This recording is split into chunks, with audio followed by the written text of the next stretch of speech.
Hello everyone, this is the Daily Joker 77. We're back. I said I'd record Blade. I'm recording Blade. I'm recording Blade tonight. So, we're covering the 1998 one, obviously. Not the new one, since the new one hasn't even been... not even gotten off the ground yet. We have time, and it takes time to get this thing right. By the way, I'm in a blanket because it's very cold in here. It's very, very cold. Okay. I have no idea how long this is going to take. This is going to be interesting. Since I'm very high, I have to read script, remember script. The script is necessary so I remember what I'm talking about because I forgot everything about the movie already. Here we go. Here we go. Welcome, fellow explorers of the MCU. That's you. Tonight we will be in an alternate universe where vampires exist. In the MCU, they also exist, just to an extent we don't yet realize. So yes, as we know, this is a very bloody and gory franchise. We're going to go right through the trilogy. In the next two episodes, we're gonna, this one, the other two next episodes are all gonna be the Blade trilogy. Now in the MCU, we know vampires exist. They were referenced in Loki very, very, very bluntly. Let's be real. They were very bluntly mentioned. Cloak and Dagger, they're mentioned. Yeah, there's been evidence of vampires in the MCU. Werewolf by Night. I mean, come on, the list is endless here. Let's be real. They exist. We just don't realize to what extent they do.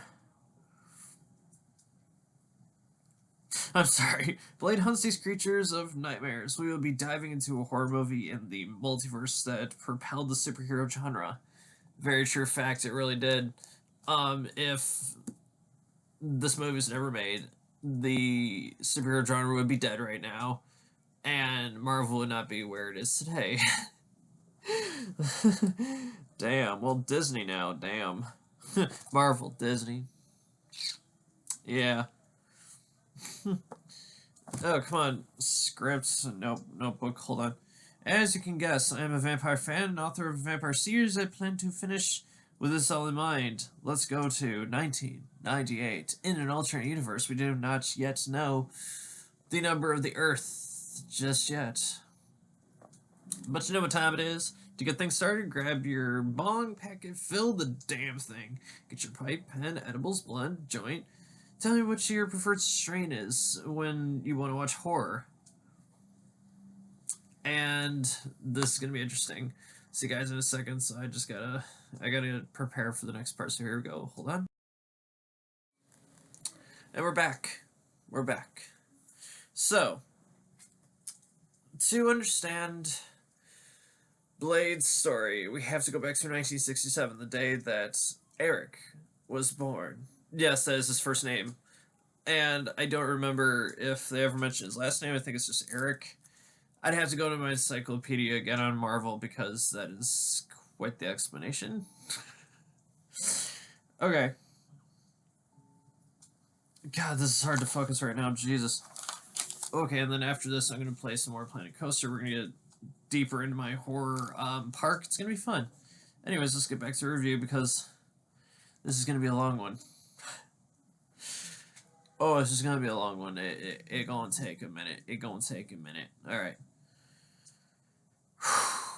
I'm sorry, I'm trying to work up the courage to get this one done because it's been delayed for quite a bit. So basically, a woman, Eric's mother, or Blade's mother, was brought into the hospital. She was bleeding from the neck, and she's dying of the blood loss from said wound. She reached for the baby, but dies moments after giving birth. So, we didn't know at the time what's going to happen later. If you've never seen it, spoiler alert, I'm not going to spoil it, but you can kind of guess what happened. So then, you know, the next part of the movie opens up, so then we see the couple going to the underground nightclub, which turns out What this guy is about to find out is that, yeah, it's about to get worse. He finds out after blood sprinkles, well, it doesn't sprinkle, it just pours out of sprinklers. He's surrounded by vampires. Yeah, he's surrounded by vampires. It just got worse. It got worse. It got worse. He gets beaten upon, as we all know. And then he crawls on the floor, and there's this man in front of him, Blade. Yeah, the way he just, like a deadly ballerina, destroys the vampires. Destroys is a subtle word. I think more slaughter is the word that we're looking for. Slaughters the vampires. Yes. He slaughtered the vampires with precision with a shotgun. Did he use his pistol? I don't know if he used his pistol. I think he used shotgun, and then he switched his sword because Quinn and his men challenged him. Stupid thing to do. It's Blade. It's Wesley Snipes we're talking about. You don't fuck with Blade. You don't fuck with Blade. So where was I? Yes. Oh yes. Oh yes. Oh yes. I almost forgot to mention he is known as a Damphir, a hybrid of human and vampire that is unique, very unique. We'll find out that there may be someone else like him. He's called the Daywalker. They all know who he is. They all know. We know. They know. Anywho's, let me look at my script here.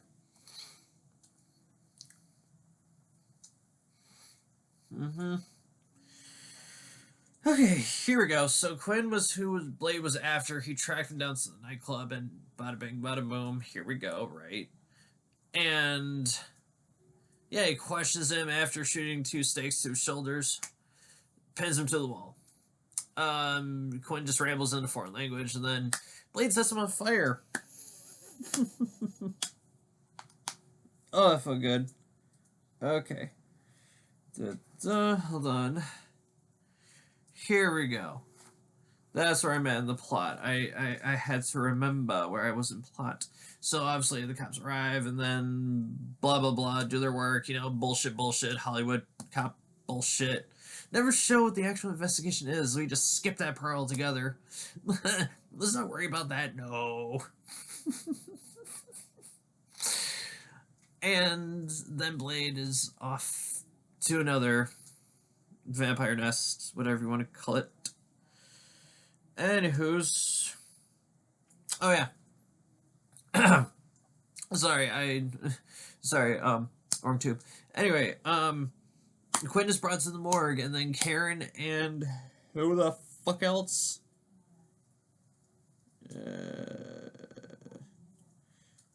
Second. Curtis, that's it. They talk about the body, if I remember right. What the fuck?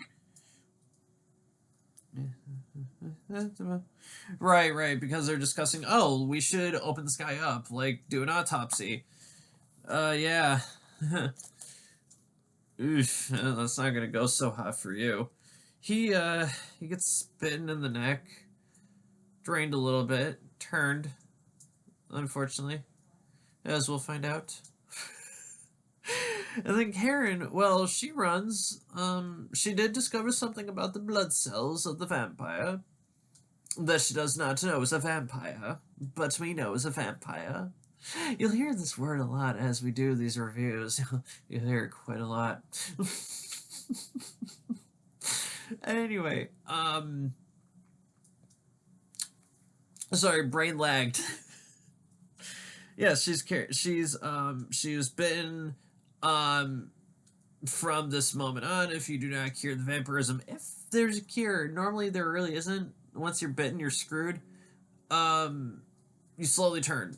You have your choice. Do you stay a vampire or the alternative? Yeah, I don't think you want the alternative. So basically, Blade gets there. Excuse me, he chases Quinn. Obviously, he gets Quinn off of Karen, so then, you know, the police arrive, chase Blade with Karen in his arms, trying to save her. The cop shot at him, mind you. First of all, the cop shot at him. He was like, "Motherfucker, are you damn mind?" Oh my god, I love that line. Oh yeah, that's funny.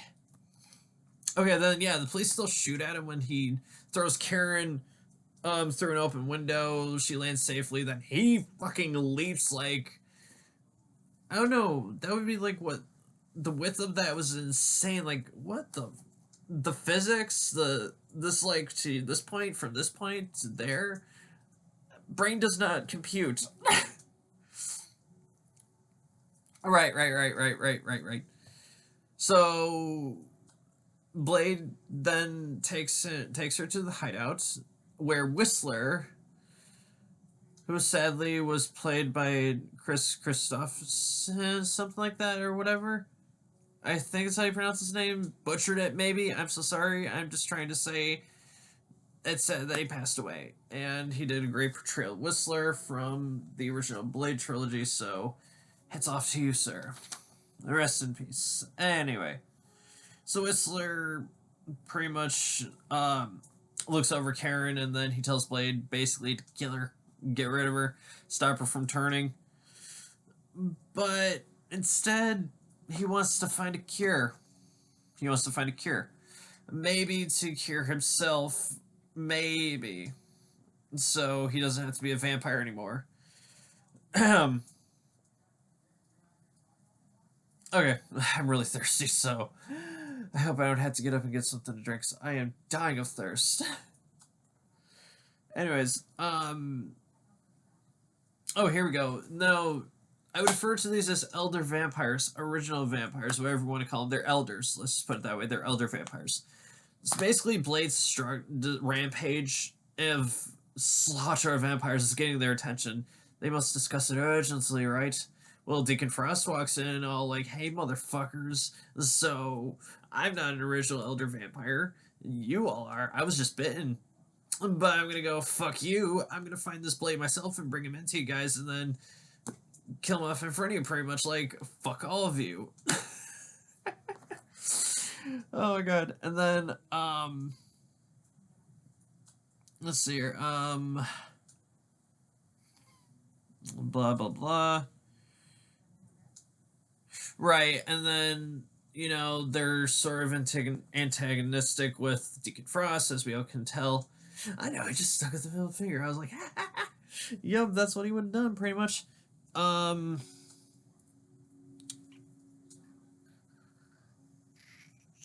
Okay, here we go. So, just going through the plot based off of memory here. I don't know how long this review is going to be, but we're getting there. That's only the first act, anyway.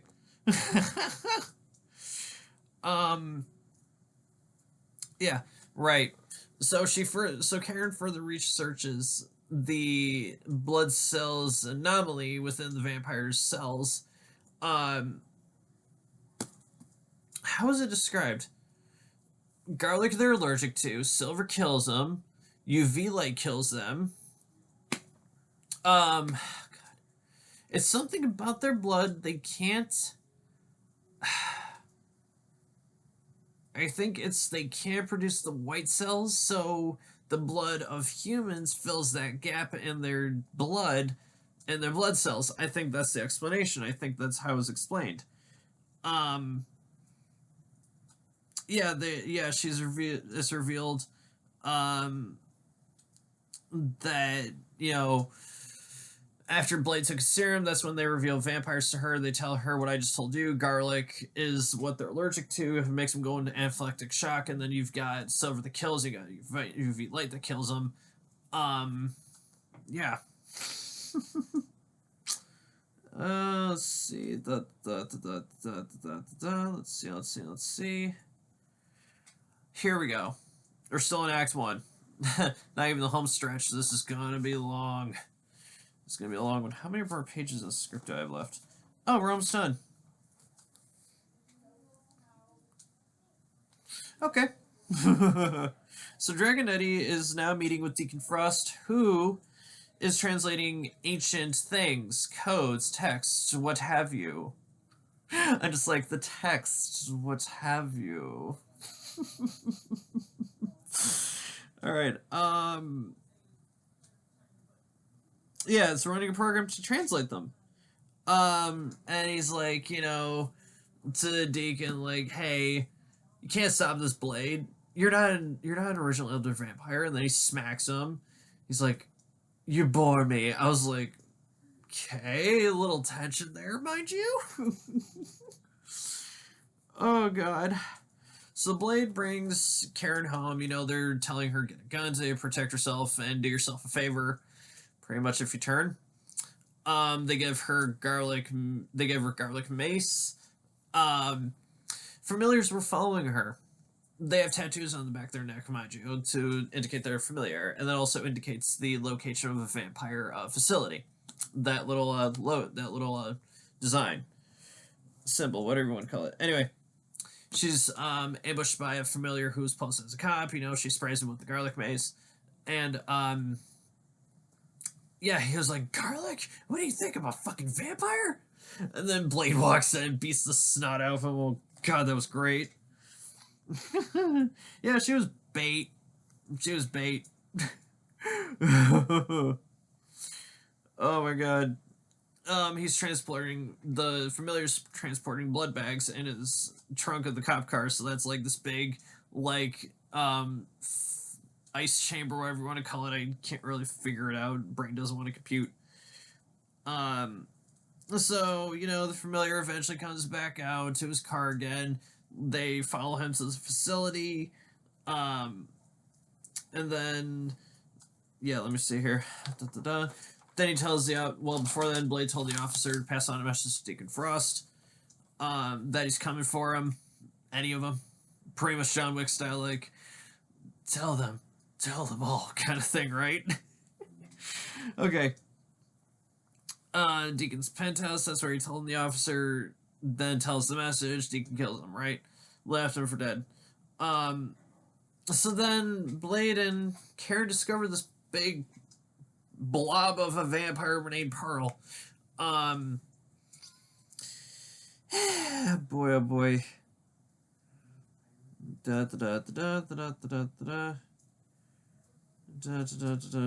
Okay. So basically, Pearl was telling Deacon, like, hey, they're here. Like, he's like, Pearl, you're done. Die with some fucking dignity kind of thing, right? God, I love that line. That was funny as hell. So then Pearl tells him about an ancient prophecy. The vampire blood god needs to be resurrected in a vampire's body. And guess who wants to be the vampire god? Not something you want to mess with there. We all know that. Blah blah blah blah blah. Da, da, da, da. Right, and then Pearl was burned from the UV light that Karen had. I forgot to mention that she burned him to a crispy, nicely done burnt. Okay, so then they find a room that has writings that vampires believe in. These little scrolls of text, which is cool. Little ancient stuff. It's neat. I get it. It'll tie into later in the trilogy. You'll find out where I'm talking about. You'll find out. Then Blade is ambushed. Karen is ambushed as well. They're both trapped. Quinn finds them, stabs Blade with a stake. The heroes are screwed. Whatever shall I do? Whistler comes in, starts unloading ammo, and then he blows up the building when they're clear. So now they're in the subway station. They're chased by Quinn. Blade cuts off his hand again. Or was that the first time? I think it was the first time he did it. Yeah, that was the first time he did that. He cut off Quinn's hand. That was funny. Yeah, and then blah blah blah. They'll escape. Blade is explained to be a vampire. He has all the strengths and other weaknesses, but the bloodthirst is hard to control. So serum helps with that to control his bloodthirst, kind of thing. And then Kara doesn't have long till she turns, and we find out Whistler has cancer on top of that. So there you go. Karen attempts to find a cure. Deacon walks in, basically attacks the hideout. They leave Whistler for dead. Karen was taken. Whistler was there for Blade to find. Um, basically, Whistler is like, run, you dumb son of a bitch, like something like that. Um, he took his gun, and then as Blade walks away, we hear a gunshot. We'll find out kind of what happens after that. This story is just all over the fucking place with this trilogy. My God, it's good. Ooh, the second one really is good. Oh boy. Mm-hmm. Now that Deacon Frost has all the knowledge, um, and everything, Blade finds him, um, and then he's like, "Hey, I need your blood to resurrect this god," kind of thing, right? Um, everything and all that. So yeah, that was when Deacon Frost was like talking to Blade. That was a distraction. I forgot to mention that. That's when he said, "Hey, I need your blood to get this thing resurrected," kind of thing. And then Deacon has all the knowledge. Everything's translated. I've been skipping around. My bad. So then Karen is like saying, "Oh yeah, you're not an original vampire. You were bitten. You weren't born this way." Um, and then Blade is going to then rescue Karen.